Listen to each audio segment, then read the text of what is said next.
Good afternoon friends. ఈరోజు నేను చేసే టాపిక్ ఇకిగై బుక్ రివ్యూ. అసలు జపనీస్ 100 ఇయర్స్ ఎలా బతుకుతున్నారో ఏంటో మనం చూడాలంటే ఈ ఇకిగై బుక్ని మనం చదివి తీరాల్సిందే. దాని రివ్యూ నేను ఒకసారి చెప్తాను, చూడండి. జపనీస్ లైఫ్ స్టైల్ చూస్తే చాలా ఇంట్రెస్టింగ్గా ఉంటుంది. వాళ్ళలో 25% of the people more than 100 years బతుకుతున్నారు. వాళ్ళ దగ్గర ఏమైనా శక్తులు ఉన్నాయా? మేబీ మనకు ఒక డౌట్ రావచ్చు. నిజంగా చెప్పాలంటే వాళ్ళ దగ్గర ఏమీ ఎక్స్ట్రా శక్తులు ఏమీ లేవు. మరి వాళ్ళు ఏం ఫాలో అవుతున్నారు? ఎందుకు వాళ్ళ లైఫ్ స్టైల్ అలా ఉంది? వాళ్ళు ఎందుకు అన్ని ఇయర్స్ బతకగలుగుతున్నారు? దీనికి ఆన్సర్ చెప్పాలంటే మనము ఇకిగై చదవాల్సిందే.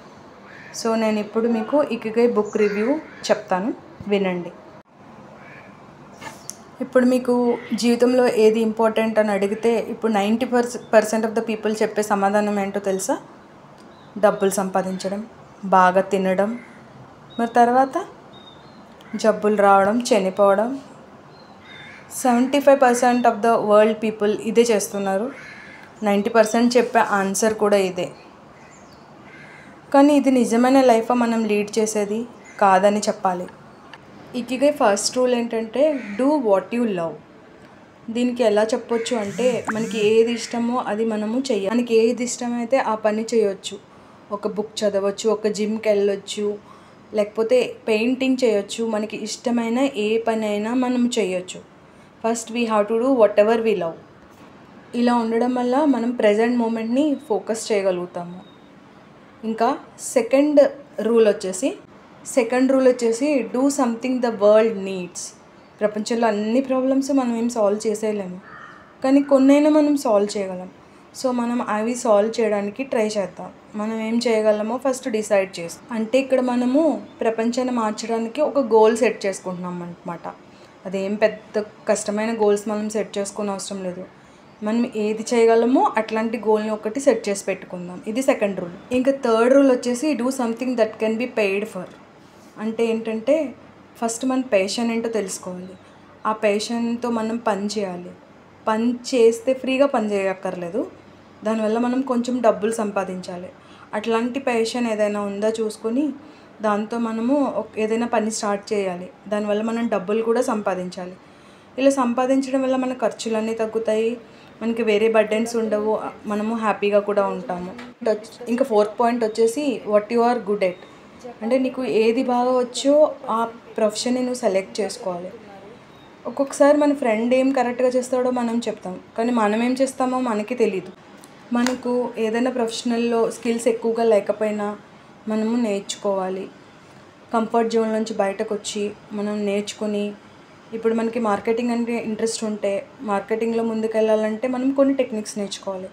అలా ఏది మనకి వచ్చో దానికంటే ఎక్కువ స్కిల్స్ నేర్చుకుని మనల్ని మనం ఇంప్రూవైజ్ చేసుకోవాలి. ఆ తర్వాత ఆ పనిని చేయడం మొదలుపెట్టాలి. You just need to find where you lack. A Japanese concept meaning a reason for being. Ikigai is the combination of passion, mission, profession, vocation. So all these are combined to give the ikigai. Retirement తర్వాత ఖాళీ సమయాన్ని ఎలా గడపాలో తెలియక చాలా time waste చేస్తూ ఉంటాం మనము. కానీ జపనీస్ అలా కాదు. ఆ తర్వాత కూడా వాళ్ళు పని చేస్తూనే ఉంటారు. అప్ టు 100 ఇయర్స్ వాళ్ళు పని చేస్తూనే ఉంటారు. మనం కూడా మన ఆలోచనని మార్చుకోవాలి, వాళ్ళ జీవన శైలిని అలవర్చుకోవాలి. మనం కూడా వృద్ధులైతే మన జీవితంలో ఒక లక్ష్యాన్ని నిర్దేశించుకోవాలి. సంతృప్తి అనేది జీవితానికి ఒక లక్ష్యం కలిగి ఉండడం వల్ల కనిపిస్తుంది. కాబట్టి వాళ్ళు ఎప్పుడూ ఒక లక్ష్యంతో పనిచేస్తారు. దీనివల్ల వారి దేశం మరియు వారి ఆరోగ్యం కూడా మెరుగవుతుంది. వీళ్ళు ఎప్పుడూ సంతోషంగా ఉండడానికి ప్రయత్నిస్తారు.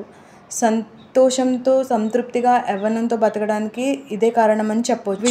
వీళ్ళ జీవితాన్ని ఎప్పుడూ అర్థవంతంగా ఉండేలా చూసుకుంటారు. మనం ఇక్కడ యువకులమే ముసలోళ్ళయ్యామన్నట్టు ఫీల్ అయ్యి ప్రవర్తిస్తూ ఉంటాం. కానీ జపనీస్ ప్రజలు పెద్దయ్యాక కూడా మేము యంగ్ పీపుల్ అని అనుకుంటారు. వాళ్ళ జీవితాన్ని చాలా బిజీగా గడపడానికి ట్రై చేస్తారు. ప్రతి ఒక్కరికి ఏదో ఒక అభిరుచి ఉంటుంది. అభిరుచులు మనకు ఆనందాన్ని ఇస్తాయి. మేము హాబీలు కలిగి అలసిపోము. విశాల ప్రపంచంలో ప్రతి వ్యక్తికి తనదైన వైఖరి మరియు ధోరణి ఉంటుంది అని వీళ్ళు అంటారు. వీళ్ళు ఫుడ్ చాలా మినిమం తింటారు. సాధారణంగా 12 గంటలకు వాళ్ళ బ్రేక్ఫాస్ట్ స్టార్ట్ అవుతుంది. ఇది 1 గంట పాటు ఉంటుంది. 1 గంటలో వీళ్ళ విందులు కూడా పూర్తయిపోతాయి. వీళ్ళు తినడానికి ఎక్కువ సమయం జపాన్లో 100 కంటే ఎక్కువ టీలు ఉత్పత్తి అవుతున్నాయి. ఈ టీలో వీళ్ళు షుగర్ కానీ మిల్క్ కానీ ఏది యూజ్ చేయరు. జపాన్ ప్రజలు వాళ్ళ సొంత వెహికల్స్ ఎక్కువ యూజ్ చేయరు. వాళ్ళు నడవడానికే ఇష్టపడతారు. ఇది కూడా వీళ్ళ ఫిట్నెస్ రహస్యం అని చెప్పుకోవచ్చు. ఇక్కడ ప్రజలు క్లిష్ట పరిస్థితుల్లో అందరూ కలిసి పనిచేస్తారు. ఒకరికి ఒకరు తోడుగా ఉంటారు. దానివల్ల వీళ్ళ మనసు ఎప్పుడు ప్రశాంతంగా ఉంటుంది. వీరు ఎప్పుడు ఇతరులకు సహాయం చేస్తారు. దీనివల్ల ఎప్పుడు వీళ్ళ మనసు ప్రశాంతంగా ఉంటుంది. ఇదే వీళ్ళ జీవిత లక్ష్యంగా భావిస్తారు. దీనివల్ల వీళ్ళు ఒత్తిడి కూడా కలిగి ఉండరు. వీళ్ళందరూ సామూహికంగా కూర్చొని భోజనం చేస్తారు. అందరూ కలిసిమెలిసి ఉంటారు. ఎక్కువ గ్రూప్స్లో ఉంటారు. వీళ్ళు ఒకళ్ళే ఉండడానికి వీళ్ళు ఇష్టపడరు. ఇక్కడ ప్రజలు వీళ్ళు విరాళాలు సేకరించి ఎవరికైనా ప్రాబ్లం ఉంటే వాళ్లకు సాయం చేస్తారు. ఒక వ్యక్తి ఎక్కువగా సాయం చేయలేరు, కానీ అదే గ్రూప్లో ఉంటే ఎవరికైనా సాయం చేయొచ్చు. ఇది వీళ్ళ ప్రిన్సిపల్. వీళ్ళు ఒత్తిడి లేని జీవితం జీవించడం వల్ల ఎంతో హ్యాపీగా బతుకుతున్నారని మనం చెప్పుకోవచ్చు. మీ జీవితంలో మీకు ఒక లక్ష్యం ఉంటే ఎక్కువ కాలం జీవిస్తారు అనేది ఇది ఒక పెద్ద రహస్యం. దీనికి మనం కొంత శ్రమించాలి. మనం ఎప్పుడు సంతోషంగా ఉండడానికి ప్రయత్నిస్తూ నవ్వడం నేర్చుకోవాలి. మరి చాలా ముఖ్యమైన విషయం ఏంటంటే మనస్సు మరియు శరీరం రెండింటినీ యవ్వనంగా ఉంచాలి. మనందరం కూడా ఈ ఇకిగై ప్రిన్సిపల్స్ ఫాలో అవుతూ హ్యాపీగా ఉండాలని కోరుకుంటున్నాను. Thank you.